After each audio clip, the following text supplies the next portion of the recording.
Webcom Brasil. Vamos conversar com a presidente da Sociedade Brasileira de Fonoaudiologia, a doutora Irene Marquesan. A importância da fonoaudiologia na infância. Doutora Irene, quais doenças relacionadas à voz costumam se manifestar na infância? Muito bem, nós temos alguns problemas que surgem no desenvolvimento da criança em relação à fala e à voz. Então, em relação à voz, que é a pergunta que você me faz, seria ela ficar rouca. E isso ocorre mais nos meninos do que nas meninas, até pelo tipo de brincadeira que eles têm, onde eles gritam mais. Então, eles acabam ficando, como nós adultos, por um esforço vocal, rouco. Então, dentro da área de voz, o que a gente mais tem na criança seria a rouquidão. E isso vai ser tratado com orientações para a mãe, para os pais, para a própria criança, no sentido de ter brincadeiras que tenham menos esforço vocal. E existem crianças que têm uma tendência maior de ficarem roucas do que outras. As meninas também podem ficar, mas é menos frequente. Em geral, são os meninos no futebol, nas brigas, nas lutas, que tendem a ficar mais roucos. Em relação à fala, Alexandre, você tem o desenvolvimento da aquisição dos sons da língua que a criança nasceu. Então, ela pode não adquirir esses sons de forma adequadamente, e a gente sabe que a criança em torno dos 2 anos, 1 ano e meio, 2, já está com bastante sonzinhos que ela está produzindo. E às vezes, principalmente se forem as meninas, que têm um desenvolvimento mais rápido nessa área do que os meninos, elas já estão falando até da aula, que é nenê, e é de 2 a 3, você tem um surgimento surgem muitas frasezinhas, a gente diz de 2 elementos, da aula, que é nenê, não, papá, mamá, algumas coisas por aí. Se ela não está falando essas frasezinhas, é importante que os pais se preocupem qual é a razão disso não estar acontecendo. Vamos pensar que para falar eu também preciso escutar.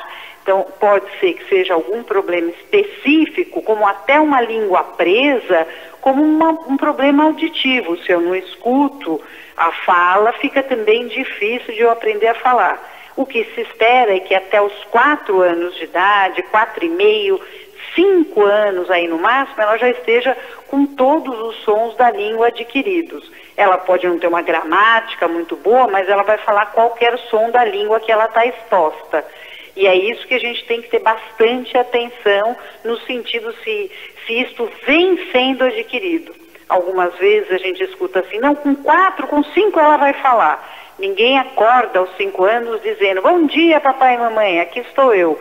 Isso é um processo, e esse processo começa aí entre 1,5 e 2, porque antes ela só tem barulhinhos, né? Coisinhas assim, mas daqui a pouco começam a aparecer os sonzinhos mesmo. Então até uns 5 anos ela já adquiriu. Então nós temos que prestar atenção também, não só na voz, mas na fala da criança, no desenvolvimento dessa fala, e observar se ele está sendo adquirido progressivamente. E como os pais podem perceber alguma normalidade, doutora Irene? Se nós não temos por trás disso nenhuma alteração, uma doença grave, tipo uma alteração intelectual, uma deficiência mental, ou uma paralisia cerebral, ou seja, um problema de origem neurológica, esses problemas, quando atendidos precocemente, eles vão ser solucionados com uma certa facilidade. Como eu te disse anteriormente, às vezes é uma questão só de orientação. Será que essa criança está exposta à fala? Será que essa criança está sendo bem orientada? Será que ela é exigida a gritar muito, a pedir muitas vezes a mesma coisa?